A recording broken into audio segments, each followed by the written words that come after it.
గుర్రం గారు రచించిన గబ్బిలో అనే పుస్తకం నుంచి ఇది 6వ పద్యం అన్నమాట. పావునకు పాలు, చీమకు పంచదార, మేపుకొనుచున్న కర్మభూమి జనించు, ప్రాక్తనంబనైన ధర్మదేవతకు కూడా నులికిపడు జబ్బు కలదు వీడున్న చోట. దీని భావం ఏంటంటే, పాముకు పాలు, చీమకు చక్కెర పెట్టే ఈ కర్మభూమిలో పుట్టిన ప్రాచీన దేవతకు కూడా ఇతడు ఉన్న చోట ఉలిక్కిపడే జబ్బు ఉంది. కవి ఇక్కడ ఏం చెప్తున్నారు, దళితుల గురించి.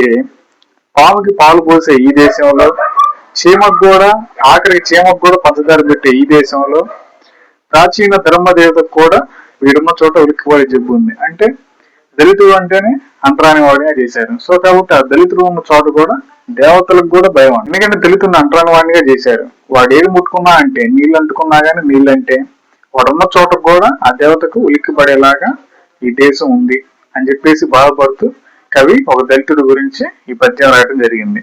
సో కాబట్టి మరిన్ని వీడియోస్ కోసం మా ఛానల్ ని సబ్స్క్రైబ్ చేసుకోవడం మాత్రం మర్చిపోమాకండి. Thank you for watching our video.